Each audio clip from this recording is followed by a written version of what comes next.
My beloved souls, my fellow chosen ones, prepare yourselves. What you're about to hear is not just a message, it's a spiritual activation. Because if these symptoms have been showing up in your life lately, then something far greater is unfolding beneath the surface. You're not just going through a phase, you're not just changing. You're standing at the very edge of something massive, something final. This is the kind of inner shift that doesn't just inspire you, it unmakes you so you can be remade. It shatters illusions, rewrites your purpose, and flips your very identity inside out. And for the chosen ones, awakening never happens gently. It is fierce, it is surgical, and yes, it is often painfully lonely. But what if that loneliness was actually a sacred threshold? What if the unraveling you're experiencing isn't your failure, it's your formation? Before your final awakening fully activates, there's a strange in-between stage that no one prepares you for. It's when your old self starts to dissolve, but your new self hasn't fully arrived. It feels like falling apart, but it's not punishment, it's preparation. A divine setup for something your conscious mind can't yet comprehend. During this stage, your soul begins to speak louder than ever before, not with words, but with symptoms, signals, shifts, echoes through your body, your energy, your environment, until it becomes impossible to ignore. Have you been feeling off lately, disconnected, maybe even like you don't recognize yourself anymore? Then hear this clearly. You're not lost. You're awakening. These aren't just strange thoughts or passing emotions. These are energetic symptoms, divine messages that shake you at your core. And the truth is, everything around you is reacting because your spirit is already moving ahead. Your energy is changing frequencies. And when that happens, the old systems, your habits, your relationships, even your own biology, start to react. Not because you're doing something wrong, but because you're finally aligning with what's right for your soul. Because before you can rise into your highest frequency, before you can embody the powerful, radiant version of yourself that heaven whispered over you since the beginning, you must first break out of the shell that held you small. These next 7 symptoms aren't setbacks. They aren't dysfunction. They are sacred signals that your final spiritual awakening is already in motion. And if you're brave enough to recognize them, to feel them instead of running from them, then everything is about to shift in your favor. I want to take a moment to express my heartfelt gratitude to everyone who has supported this channel, especially those of you who have donated through Super Thanks. Your generosity fuels this sacred mission and allows me to keep delivering messages like this one to others who need it just as much as you do. Whether you've donated or simply shown up today with an open heart, I thank you deeply. Whether you give or not, your presence here matters. Your spirit here matters, and I honor it with everything I've got. Now, if you've been sensing that something is changing inside you, if you feel like you're standing at the edge of a great unknown, then type 999 in the comments right now. That number isn't just symbolic. It's a spiritual signature that says, I'm ready to complete the old cycle and step into what's next. It's a declaration, a signal to the universe that you're not just watching this message, you're becoming the message. So stay with me. What you're about to uncover might explain everything. The 7 spiritual symptoms I'm about to walk you through are not ordinary. They are sacred, they are coded with meaning, and they are the proof that your awakening is not only real, it's already unfolding. You are not alone, you are not late, you are not broken, you are chosen, and your final spiritual metamorphosis is underway right now. Let's begin. God's chosen ones, feel this before your final spiritual awakening. 7 powerful spiritual symptoms.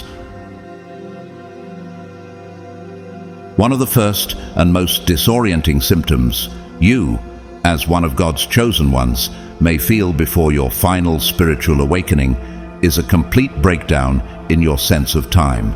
Suddenly, what once felt solid and predictable, seconds ticking, schedules syncing, hours passing, now feels like a foggy illusion. 10 minutes can stretch into what feels like an eternity, or an hour can disappear in what seems like the blink of an eye. Have you noticed how the day begins, and before you can even grasp it, night falls again? You're not imagining it. This isn't burnout or poor time management. It's not a sign of you losing control. It's a sign of your soul breaking free from the control of this world's rules. Could it be that you're beginning to live by a new set of spiritual laws? What's really happening is a dramatic and holy shift. Your energy is no longer confined to the linear concept of time as we know it. You're not losing time, you're transcending it. This warping of time perception is evidence that your spirit is starting to slip into what mystics and prophets have called multidimensional perception. It's the ability to sense, experience, and navigate timelines and dimensions beyond the physical. You're not just waking up earlier or staying up later. You're being reprogrammed to exist in a realm where eternity is the currency. Can you feel it? Can you sense the veil thinning? In this space, the Spirit is inviting you to stretch. Stretch beyond the familiar metrics of cause and effect, of morning and night, of deadline and delay. The ordinary world may look the same to others, but for you, everything is beginning to pulse with divine rhythm. And yet, this shift often comes with confusion. You may feel dizzy, disconnected, or unsure of where you are in time. Memories may jumble. Your internal clock may lose its rhythm. But what if that's not a problem to fix? What if it's a sign that your soul is remembering its original timeline? Remember, even Jesus experienced the disruption of natural laws during his transfiguration. Matthew 17:2. In that moment, he was both fully present and fully eternal. Time bent around him. You are being pulled into that same frequency, not because you are divine, but because you are connected to the one who is. In this phase, you may begin receiving visions or dreams that don't belong to your current life. You might have sudden emotional reactions to places you've never been, or feel drawn to people you've never met. This is because your soul is recalling what your mind cannot yet explain. These are fragments of past lives or echoes of future roles, all converging into your now. You're not broken, you're becoming whole. Take Albert Einstein, for instance. He once said, "The distinction between past, present, and future is only a stubbornly persistent illusion." Though not a spiritual teacher, his work in relativity hinted at truths that chosen ones like you now feel in your bones. Time bends, it curves, it folds. And now, you're not just understanding that intellectually, you're living it spiritually. Could it be that your discomfort is really just the growing pains of becoming timeless? Biblically, this is confirmed in 2 Peter 3:8.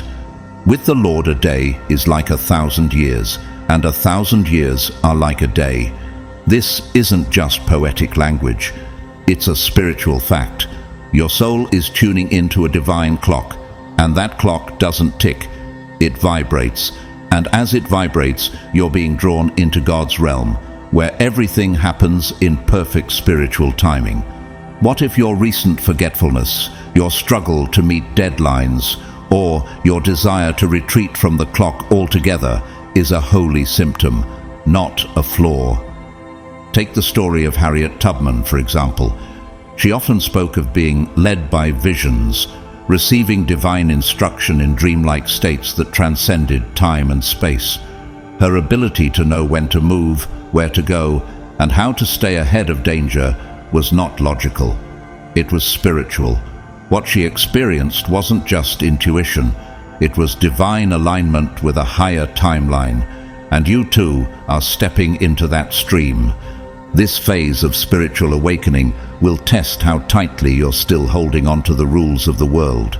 Are you panicking because you no longer function in society's 9-to-5 rhythm? Or are you surrendering to the higher schedule of God's calling on your life? Ephesians 5:15-16 says, "Be very careful then how you live, not as unwise but as wise, making the most of every opportunity, because the days are evil." This verse urges awareness of time, but not in the worldly sense. It's about making every spiritual moment count, not every minute on the clock. One real-world example of this dimension-bending awareness is Nikola Tesla.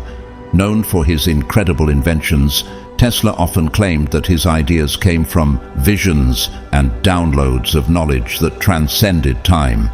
He would work for hours, forgetting to eat or sleep, because he was no longer operating by earthly timeframes.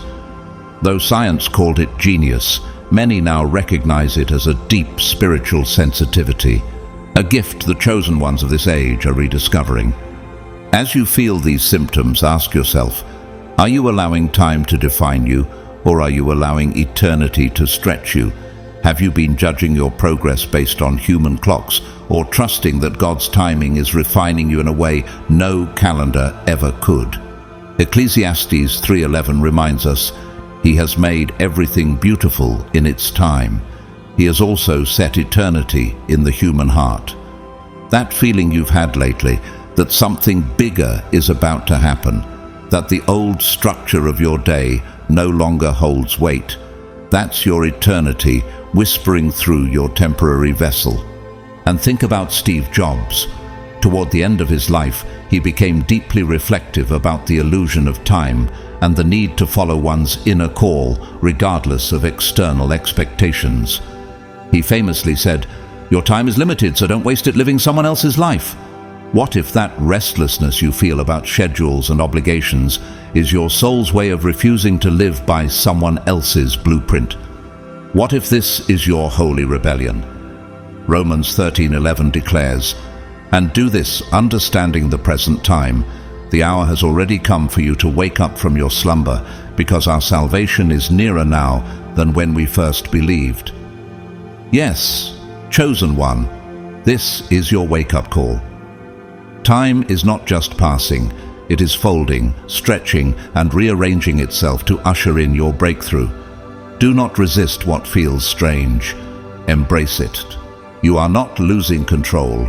You are gaining spiritual clarity. Don't panic. Breathe. Stay present in your body. Chosen one, if you've been waking up lately with that strange, uneasy sensation, like something is off, but you can't quite put your finger on it, this isn't random. It's not a sickness you can Google or a passing cold you can shake off. It's a divine signal, a deeper knowing that something within is shifting. Maybe it starts as tightness in your chest, or a strange pressure that comes and goes. Maybe your muscles ache as if you've run a marathon in your sleep, or your skin breaks out like it's purging years of trapped energy. Have you noticed your digestion acting differently? Bloating, heaviness, or food sensitivities you've never had before? This isn't your body breaking down, it's your soul breaking through. You may have blamed it on stress, sleepless nights, or anxiety, but what if none of those are the real root? What if what you're feeling is actually your body trying to tell you something spiritual? This is the awakening of your temple, your physical body, finally catching up to your spiritual frequency. As one of God's chosen ones, you're not just being called to think differently, you're being called to be different. And that transformation starts from the inside out. Have you wondered why the routines that once felt normal now leave you drained? Why familiar foods suddenly trigger nausea or fatigue? This is not about weakness, it's not laziness, it's energetic incompatibility. Your body is not malfunctioning, it's recalibrating, like a divine instrument being tuned to a new spiritual key. Your system is aligning with a frequency that no longer allows the vibrations of the past to stay. You're becoming allergic to anything that doesn't belong to your next level. Environments full of gossip, food cooked in bitterness, relationships that drain rather than revive you. Your cells are listening to the future God wrote for you. And everything not part of that story? It's being expelled. Let's look at Moses. Before leading the Israelites, he spent 40 years in the wilderness. His physical life was detoxing from Egypt, the place he was raised but not meant to remain. Just like Moses, your body knows it can't carry Egypt into the Promised Land. Exodus 23:25 says, "Worship the Lord your God, and his blessing will be on your food and water. I will take away sickness from among you." What if this isn't about catching an illness, but about releasing old spiritual toxins? That tightness, those breakouts, that chronic fatigue, they may be symptoms of your divine upgrade. You're not falling apart, you're being rebuilt.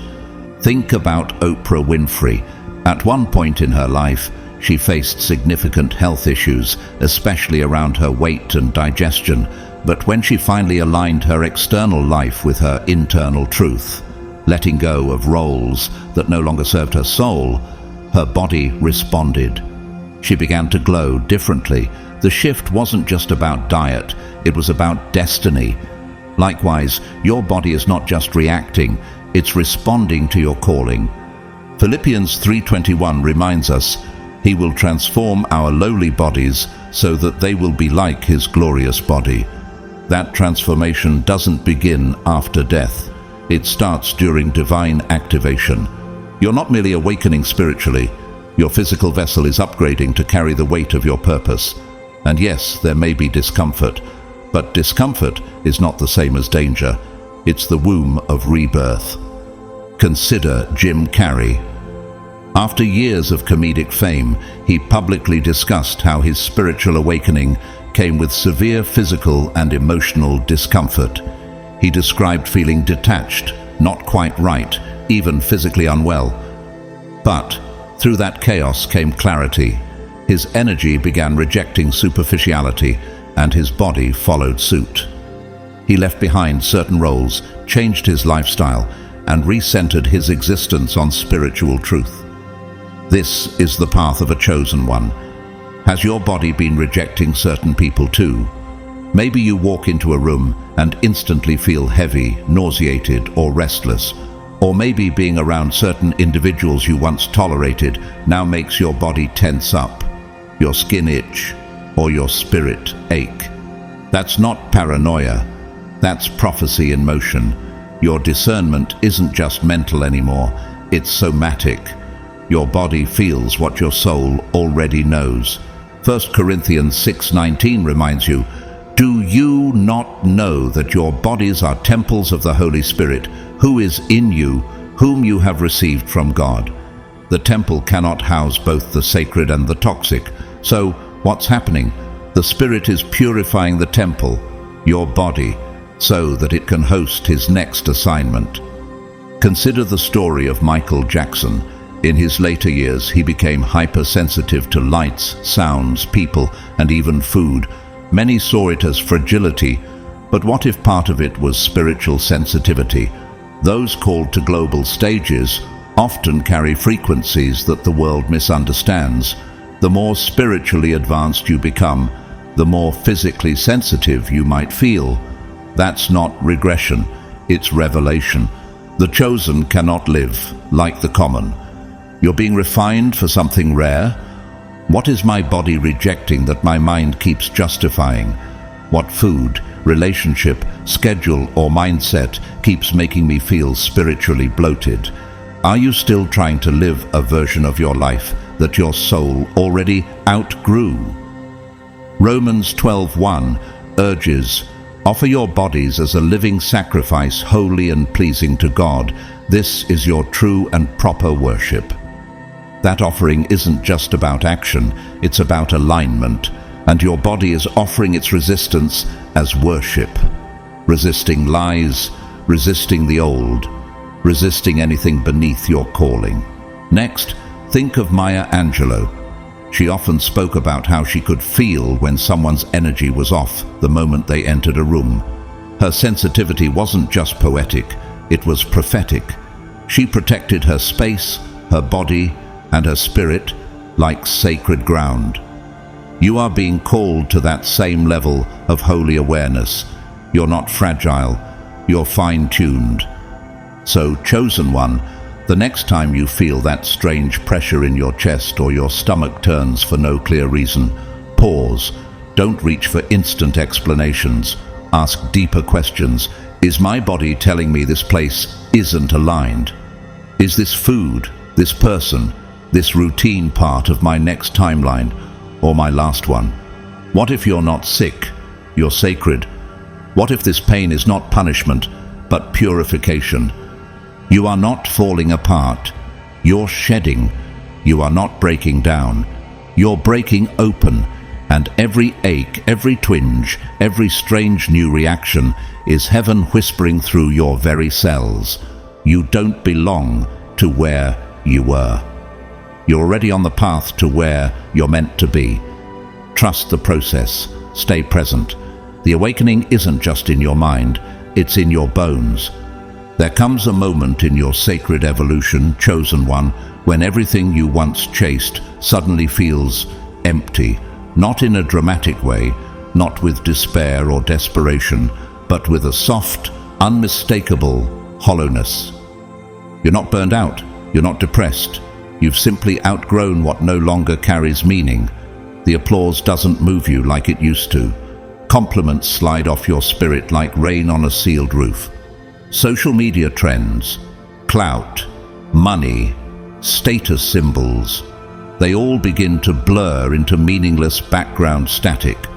Does it feel like you're scrolling through life and nothing sparks that inner fire anymore? That's not boredom. It's a sign. You're not disengaging because you're broken. You're detaching because you're being awakened. This is not just a mental phase. It is a sacred unraveling. You're not lazy. You're lucid. You've begun to unplug, often quietly, from a matrix that once hypnotized you into chasing things that never fed your soul. What once felt important now feels performative. You see through it. You feel through it. Can you sense how artificial the game has become? The race for more, the pressure to prove, the social performance of success. It all starts to feel like a script written for someone else. Because it is. Your soul knows. Your spirit remembers. This is the veil lifting before your final spiritual awakening. Isaiah 29:14 speaks to this. Therefore once more I will astound these people with wonder upon wonder. The wisdom of the wise will perish. The intelligence of the intelligent will vanish. What the world calls wisdom, chasing after hollow victories, begins to disintegrate in the presence of divine truth. The things you used to strive for are no longer relevant because the old self that desired them is fading. Your identity is shedding skins you never realized were costumes. Take Keanu Reeves, for example, one of Hollywood's most revered actors. He walks through fame with a quiet detachment.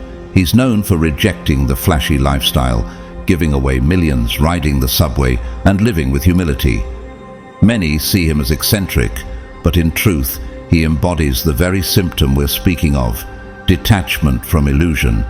When asked about fame, he once said, "Money doesn't mean anything to me."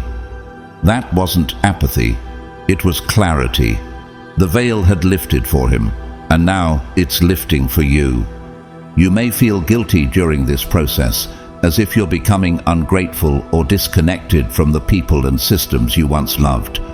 But what if you're not pulling away from life? What if you're finally stepping into it?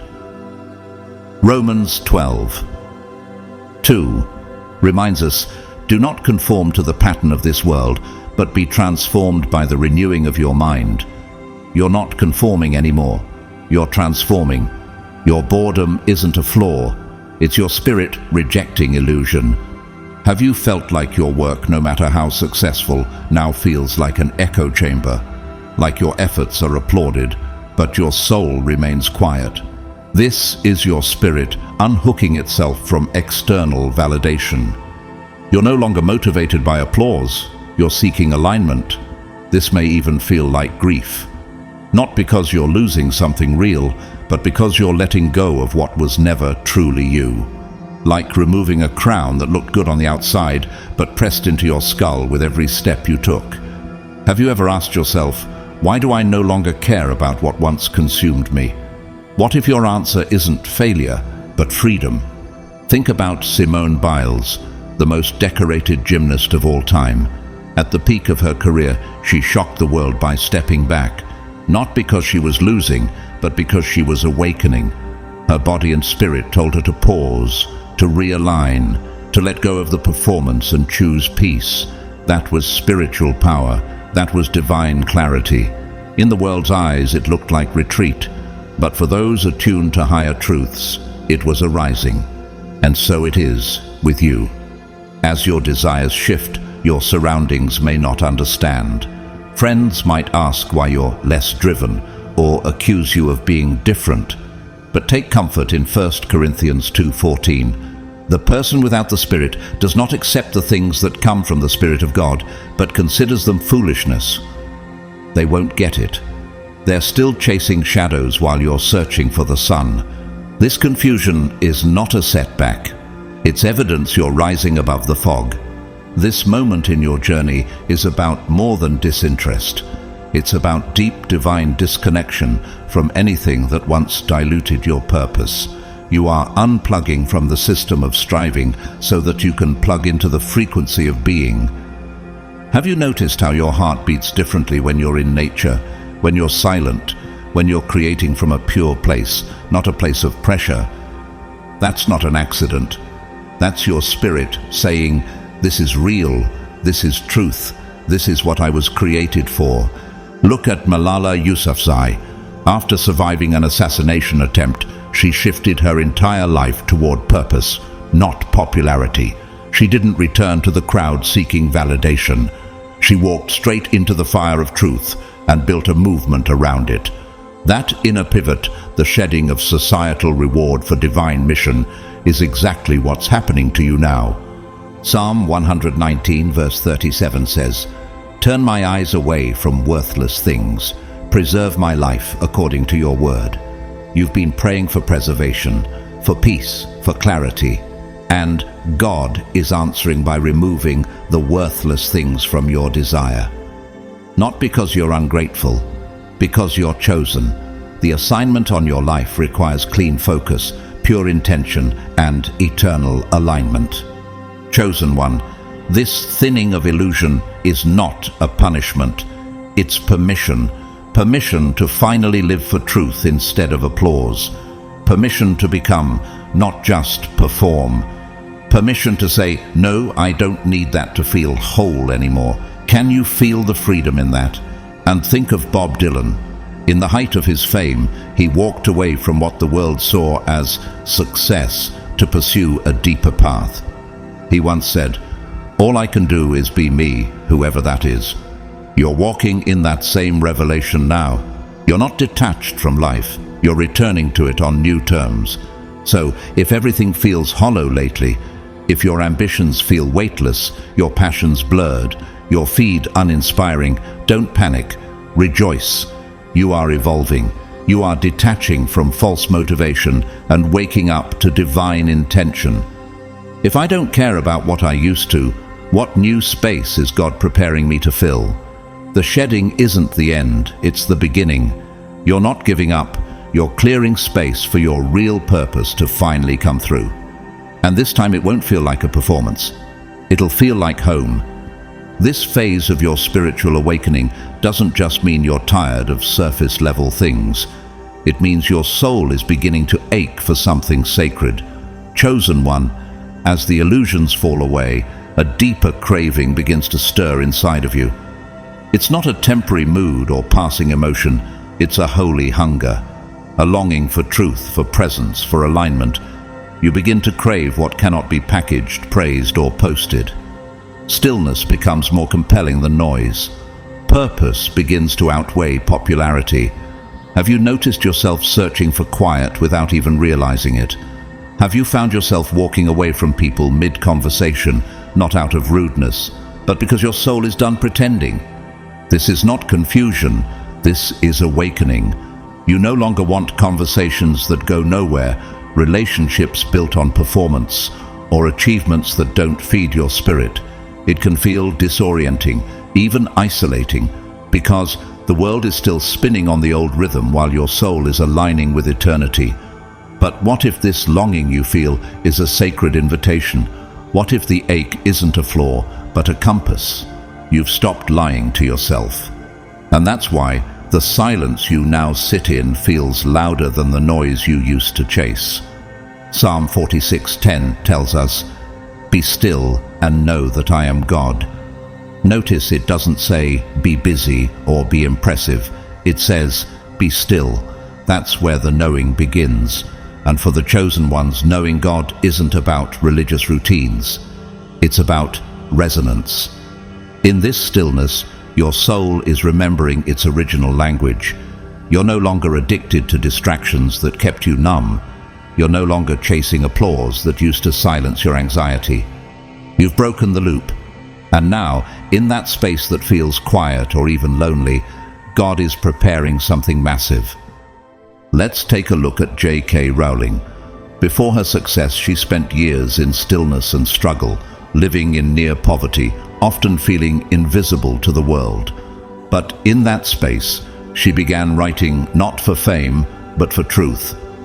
That period of inner isolation wasn't punishment, it was purification. It was where she connected with the deeper purpose inside her.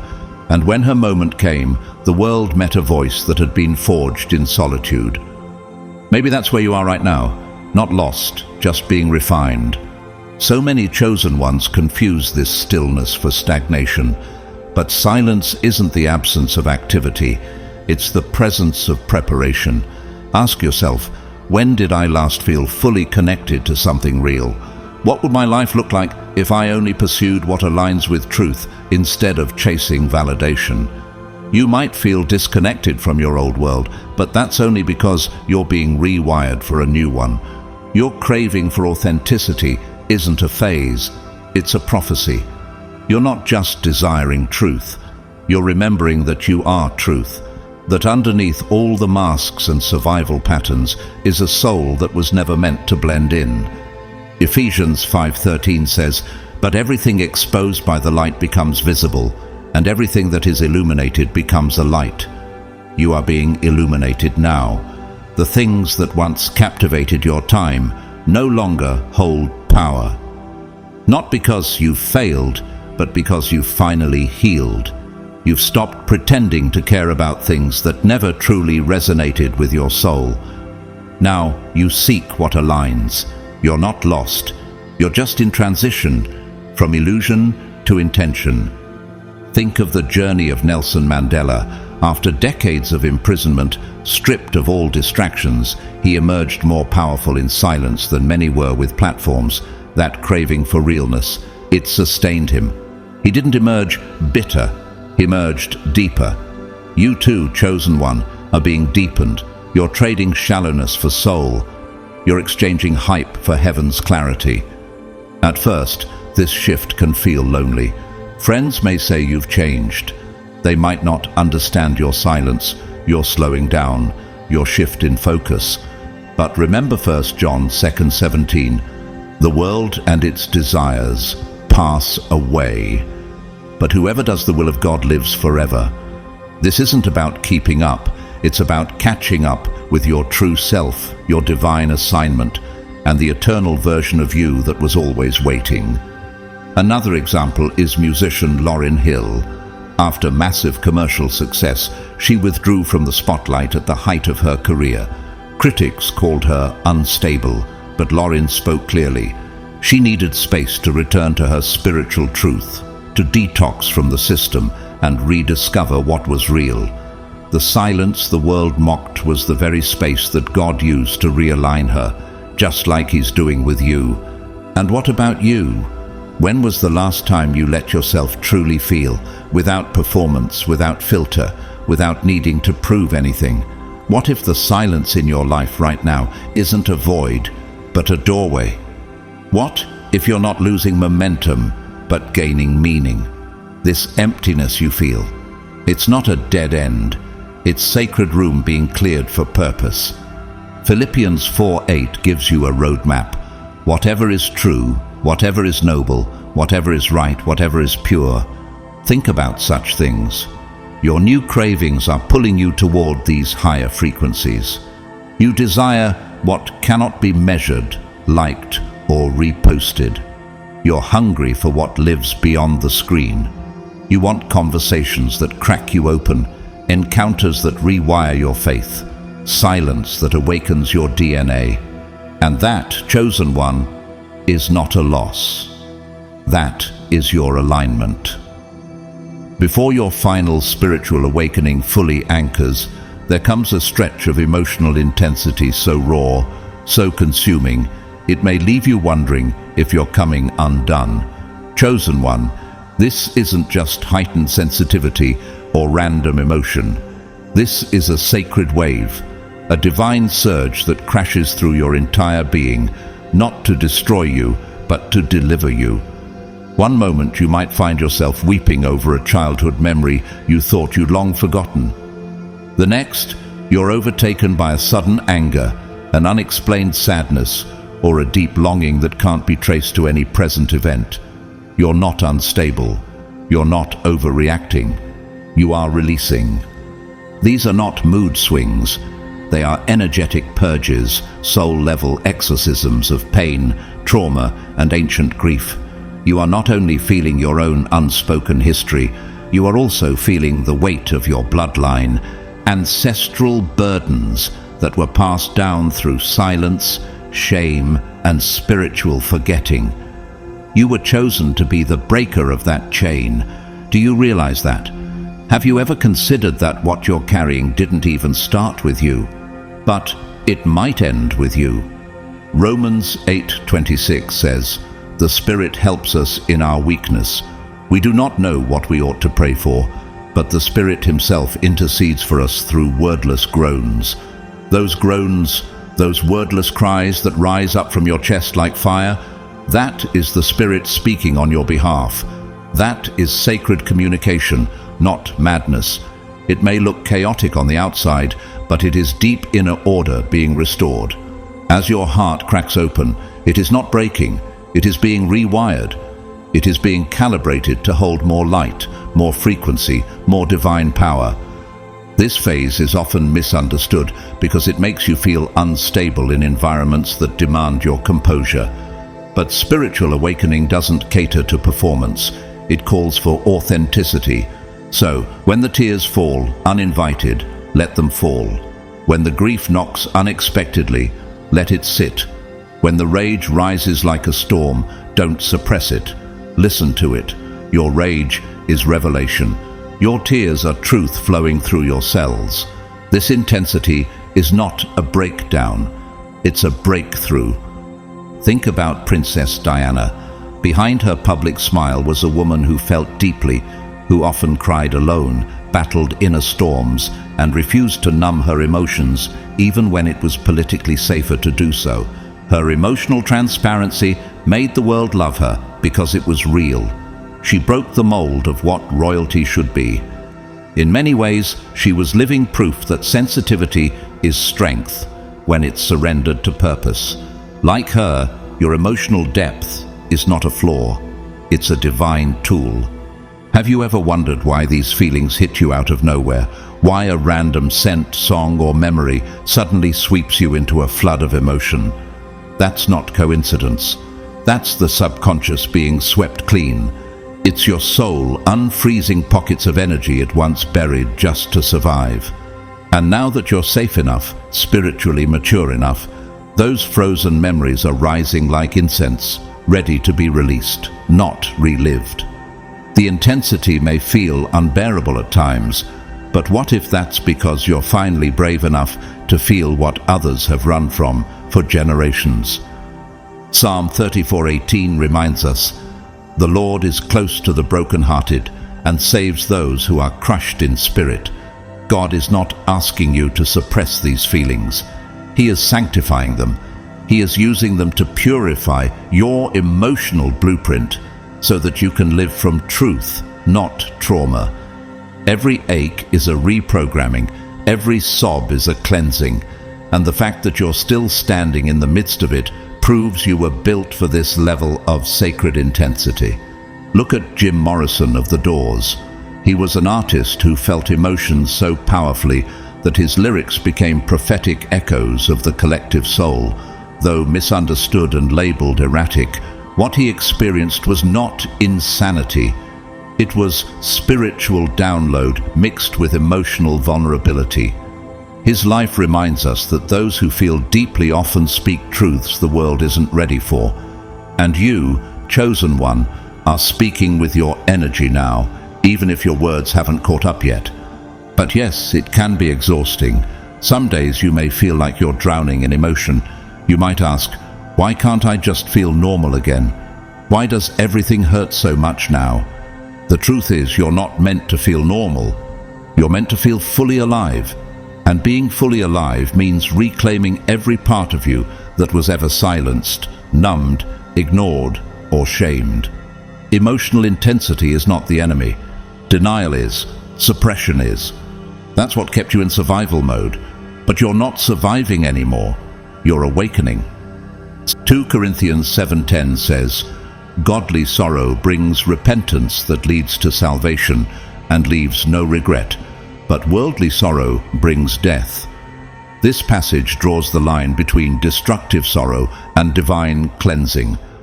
What you're experiencing now is godly sorrow, a pain that cleanses, a grief that opens, an ache that refines. And as you allow yourself to move through it, regret will turn into revelation, wounds will turn into wisdom, and brokenness will give way to beauty.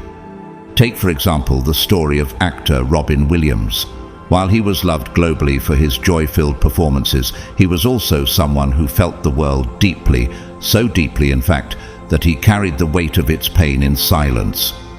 While his story was tragic, it serves as a powerful reminder that emotional depth is real and requires spiritual support. You don't have to carry it alone. You were never meant to. And maybe that's the part you've been forgetting. You don't have to manage this with logic. This part of the awakening doesn't need solving, it needs surrender. Are you willing to let the tears fall without needing to explain them? Can you let the ache speak without rushing to silence it? Can you trust that what feels like emotional chaos is actually divine recalibration? You are being softened, not weakened. You are being opened, not exposed.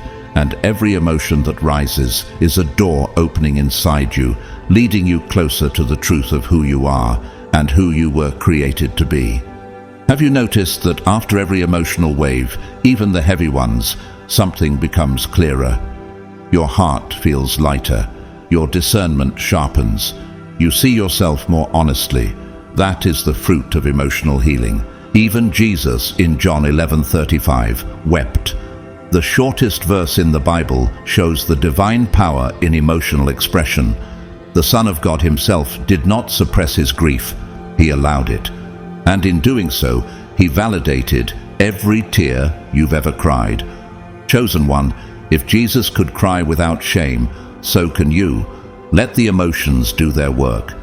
And as this intensity continues, you may begin to notice that your triggers are not random, that emotional flashbacks are pointing to roots, that what used to feel like mood swings now feel like soul lessons.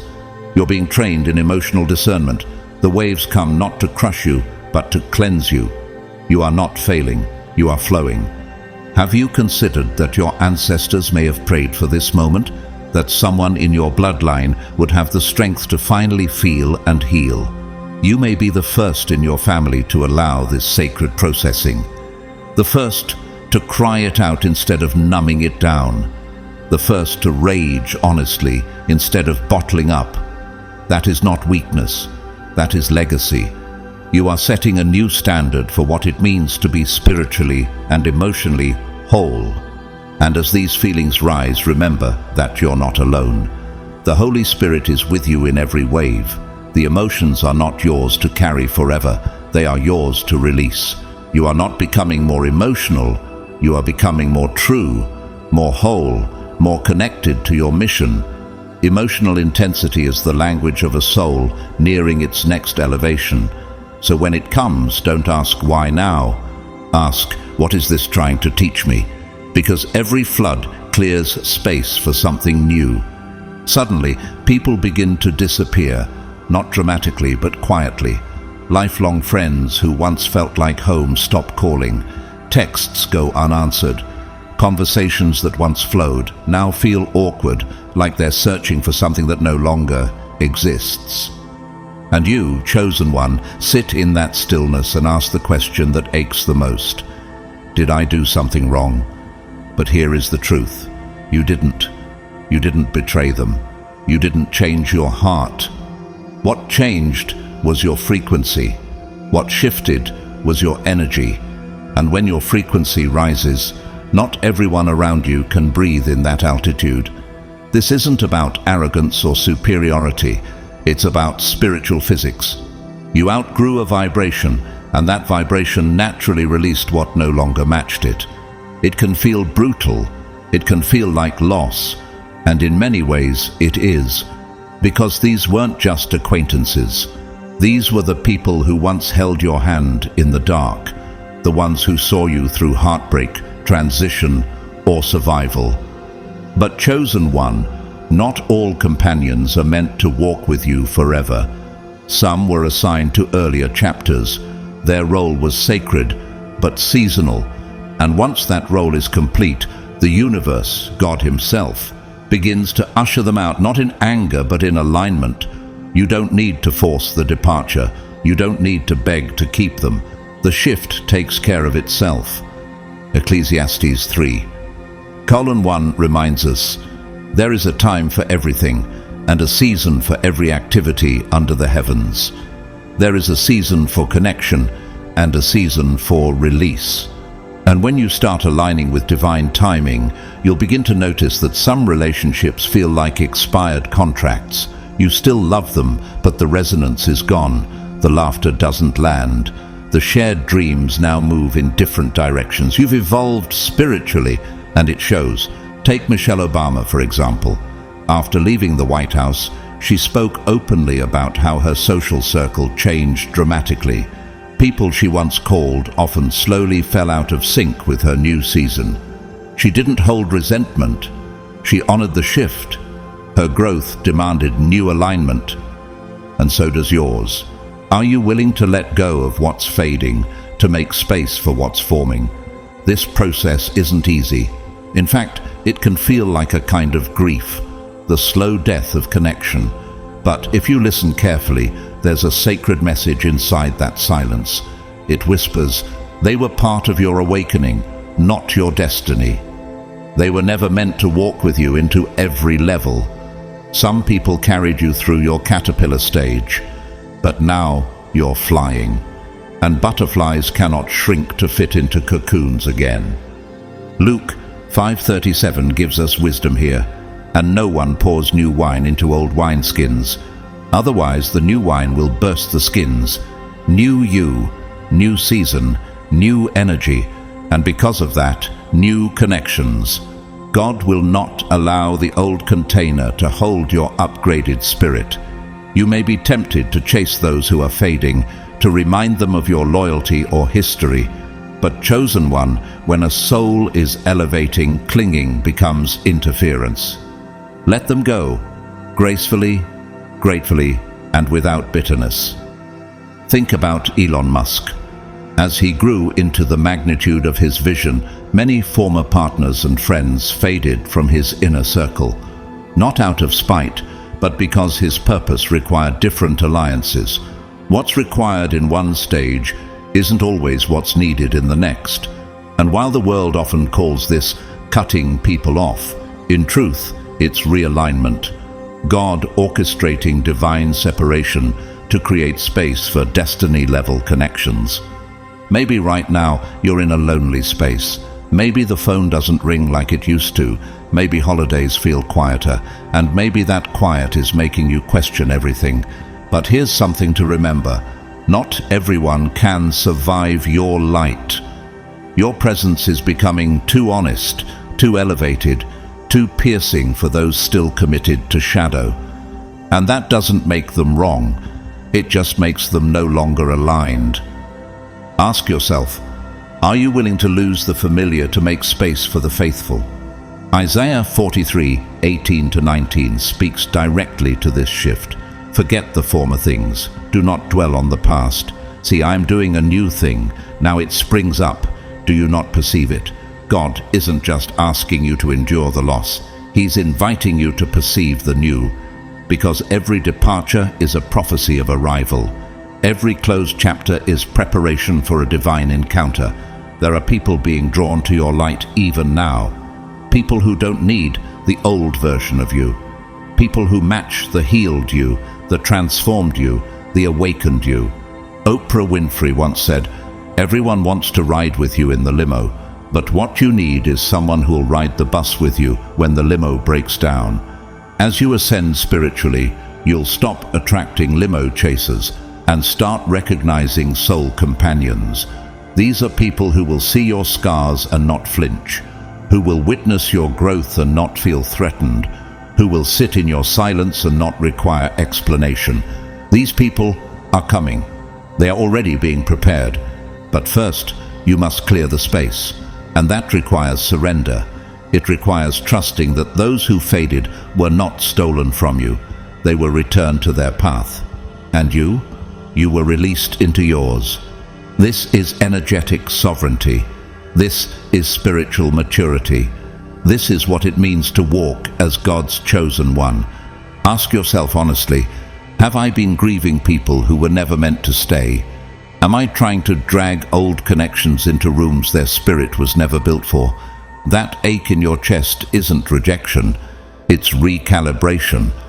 And the sooner you stop resisting, the sooner you'll feel the beauty of peace. Let's look at the journey of Frida Kahlo.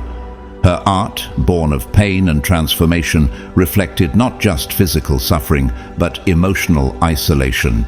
Many of her relationships dissolved as her soul expanded. But in that space, she painted her most iconic works. Sometimes the solitude you're being led into is sacred space for your masterpiece. Psalm 1:1-3 reminds us, "Blessed is the one who does not walk in step with the wicked, or stand in the way that sinners take, but whose delight is in the law of the Lord." You're being set apart not to punish you, but to bless you, to separate you from distraction, delusion, and delay, because your next level demands your full attention, your cleanest energy, your highest frequency. And as this realignment continues, you'll begin to see something extraordinary, divine replacements. A mentor appears when you lose a friend. A supportive stranger shows up when you need encouragement. A conversation with a stranger leaves you feeling seen in a way people who've known you for decades never could. These are not coincidences. These are assignments. The universe doesn't leave you empty. It refills you with purpose. At this sacred stage of your awakening, chosen one, everything begins to change. The universe no longer whispers in subtle nudges or vague impressions. It begins to shout, but not with words. Instead, it speaks in symbols, energy and sensations that bypass your logical mind and go straight to the soul. You'll start seeing repeating numbers everywhere, 111, 222, 444, or even more complex sequences like 1, 2, 1, 2, or 1, 2, 3, 4. You'll hear lyrics that seem tailor-made for your situation, as if heaven itself wrote a song just for you. Your dreams may become so vivid they feel more like lived memories than subconscious stories. These are not coincidences. These are activation codes, divine signals encoded in the very fabric of your day-to-day life, confirming that the veil is lifting and your soul is fully awakening. Have you paused to ask, why now? Why do these signs suddenly feel louder, more frequent, more undeniable? It's because your higher self is bridging the gap between the physical and the spiritual. Your senses are no longer limited to the 5 you were taught in school. Your clairsenses, those intuitive gifts like clairvoyance, clear seeing, clairsentience, clear feeling, and claircognizance, clear knowing, are activating. You may begin to feel tingling or chills when reading a sentence that carries truth. You may enter a room and sense an invisible presence that brings comfort rather than fear. That presence is not imaginary, it's divine, it's guidance, and it's real. In 1 Kings 19:12, we're told that God was not in the earthquake or the fire, but in the still small voice. What you're experiencing now is that voice becoming clearer, not louder in volume, but deeper in frequency, and it shows up in forms that cannot be logically explained, only spiritually recognized. This is the moment when your discernment becomes your compass, not the opinions of others, not external signs alone, but that quiet, sacred knowing deep inside your being. Take Nikola Tesla. He often said his ideas came to him not as thoughts, but as full downloads, visions, images, and energies that he simply received. He wasn't inventing in the traditional sense. He was translating energy. And now, chosen one, that same capacity is beginning to emerge in you. You are not just observing the signs, you are becoming one. Your life itself is turning into a prophetic vibration, and everything around you is echoing back the same message. You're not imagining this, you're being initiated. You may feel it in your body first, a flutter in your chest when you're about to meet someone significant, a chill down your spine when you hear a spiritual truth, a sudden stillness before a life-altering moment. That's your spirit, aligning with divine timing. And even though you may not know the plan, you know something is coming. There's an inner pull, an alert that whispers, "Get ready." And the amazing thing is, you're not afraid. You're curious, you're grounded, you're prepared, even without knowing why. John 16:13 says, "But when He, the Spirit of truth, comes, He will guide you into all the truth, and He will tell you what is yet to come." The Spirit is now guiding you, not just with words, but through dreams, gut instincts, divine timing, and energetic shifts. You may notice people suddenly entering your life at the exact moment you need clarity. You may stumble across a verse, a book, or a conversation that unlocks a revelation you couldn't force. These are not random events, they are holy intersections. Think of the journey of Tyler Perry. Long before his success, he would write letters to himself, speak to God, and trust the signs he was given, even when there was no physical evidence that things would work out. He often spoke about feeling something pulling him forward. That pull wasn't wishful thinking. It was spiritual alignment, the same kind of knowing you're beginning to feel. A knowing that says, "I can't see it yet, but I can sense it." And it's real. Are you starting to wake up at specific times during the night, like 3:33 or 4:44? Are you drawn to places you've never been before, or feel déjà vu that makes your heart race? These are signs that your spirit is navigating beyond the ordinary. Hebrews 5:14 explains, "But solid food is for the mature, who by constant use have trained themselves to distinguish good from evil." You are being trained now, not in church pews or classrooms, but through spiritual pattern recognition. Your environment is speaking, your body is listening, and your soul is decoding. Let's take the story of Carl Jung, the father of analytical psychology. Jung experienced vivid dreams, synchronicities, and psychic phenomena that shaped his entire career. He coined the term synchronicity to describe those meaningful coincidences that seem too perfect to be random. When questioned about their validity, he didn't argue, he simply observed. And that's what you're being invited to do now. Observe, receive, trust. And yet, with all these signs, the final and most profound symptom of your awakening is not loud at all. It's a quiet knowing, a still-rooted inner awareness that doesn't ask for proof because it is the proof. This isn't faith born from fear. It's confidence birthed in communion. You know something is coming. You feel your soul preparing, making room, rising to meet it. Even if the details are hidden, the presence of divine timing surrounds you like armor. Have you noticed you no longer fear the unknown the way you used to? That uncertainty no longer paralyzes you, but intrigues you, this is evidence of a real shift. The part of you that once needed certainty to move forward has surrendered to a greater rhythm. The fear that used to freeze you is melting in the light of truth. Isaiah 30:21 captures this perfectly. Whether you turn to the right or to the left, your ears will hear a voice behind you saying, "This is the way. Walk in it." That voice is getting clearer, not externally, but internally. Now, let's reflect on Maya Angelou. She once said, "There is no greater agony than bearing an untold story inside you." What if that story isn't just words? It's your frequency, a divine message that's encoded in your life, your energy, your very presence.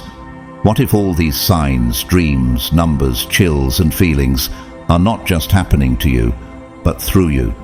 Chosen one, you are the bridge between the seen and the unseen. You are the proof that God still speaks through people. And when you surrender to that role, miracles don't just happen around you, they begin happening through you. This is not just alignment, this is embodiment. You are not simply a student of divine timing, you are becoming a vessel of divine expression. So the next time you see repeating numbers or feel an inexplicable peace after a dream, don't brush it off. Ask yourself, what is the message here? What is my soul trying to show me? And more importantly, am I willing to trust it, even without proof? Because that's what this stage is about. Not waiting for evidence, but moving in alignment with what you know to be true at the deepest level. Your awakening isn't coming, it's already happening. Your job now is not to force it, but to flow with it, to breathe with it, to watch the signs, honor the chills, welcome the dreams, and follow the quiet knowing. Because that knowing, that's God's voice inside of you, steady, strong, and sure. And chosen one, you don't need all the answers to take the next step. You only need the alignment. You only need the willingness to trust the truth your soul already carries. Because the moment you say yes to that knowing, everything in the universe begins to arrange itself to support your yes. Stay open, stay watchful, stay grounded. The signs are everywhere because you're ready now.